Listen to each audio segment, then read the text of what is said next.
Also, I think if you happen to be a storyteller coming from wounded democracies, you really don't have the luxury of saying, I don't want to talk about politics, I only want to talk about my own writing.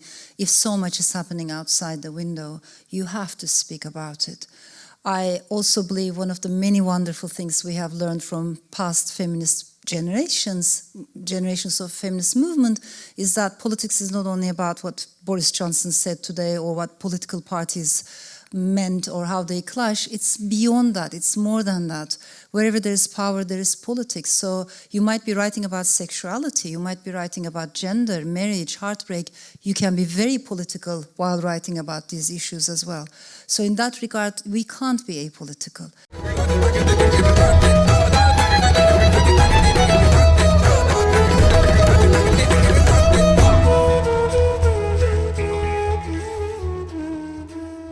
With you, Chekhov says that the novelist's job is to describe the problem, but both of you step up to the patriarchy and grab it by the neck, and I feel that you extend that mission, that you're doing more than just describing the problem.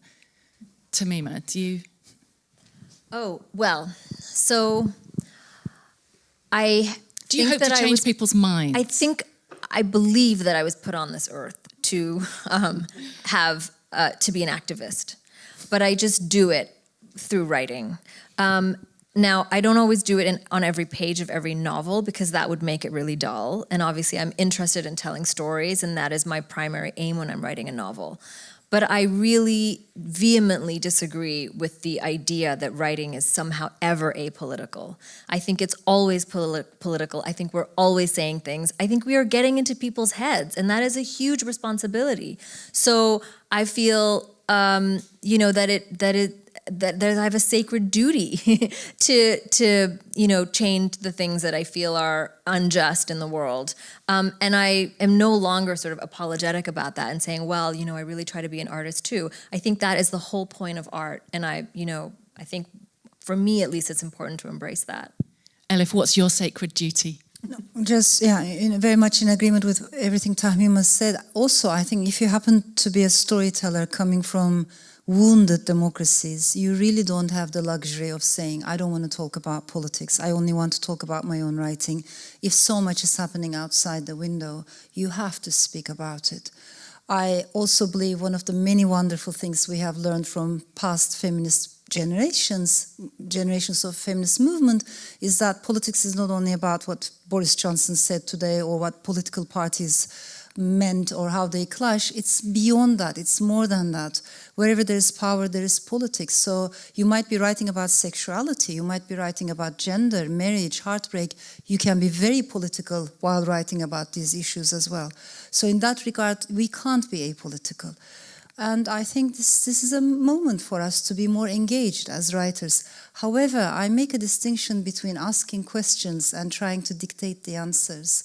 I don't like it when writers maybe, try to dictate the answers for every reader, because I feel like that's something else. But I believe my job as a writer is to ask questions, including difficult questions about difficult issues. And like Tamima said, open up a space where a diversity of opinions can be heard. And then you leave the answers to the reader, because each reader is going to come up with their own interpretation. I know couples who have been married to each other for 45 years. They read the same book. One of them loves it, the other one not so much. Friends who share everything. One of them loves the book, the other one not so much. Why? Because we bring our own gaze as readers. We're not passive. So leave the answers to the reader, but I think a writer should be asking the difficult questions. And another theme that's emerged, and these two books, I feel, sit very comfortably together. This is, it's effectively a pamphlet. It's a non-fiction piece of work that you've done, and it does sit very well with Island of Missing Trees, how to stay sane in an age of division. So it's about, again, the fracturing, the deep divisions that have emerged recently, and all, amplified by social media. And one of the things that you emphatically address in this is the power of listening. And I've noticed online there's a real tendency to, there's almost in a sort of hashtag way of people going, I feel seen, or, somebody sees me. But being heard and having someone listen to you is surely even more powerful. I think you quote Audre Lorde. about the channeling of our anger and the power of listening. As a writer, how does that manifest? How does that work? Where do you listen?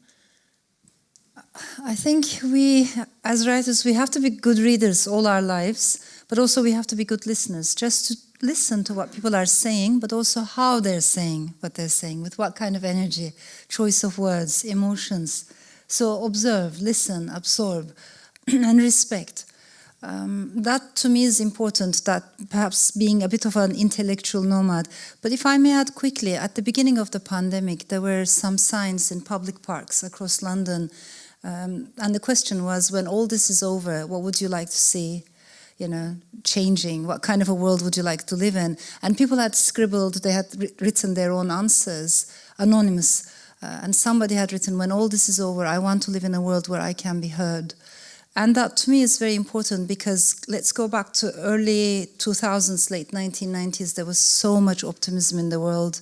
And we were promised that thanks to digital technologies, everyone was going to have a voice. And fast forward today, so many of us feel voiceless. I feel like there's a scream building up inside us. There's so much anxiety, so much anger. So listening is a very important part, but also it has to go hand in hand with speaking up. If you've enjoyed the conversation that you just heard, do subscribe to our channel for much more.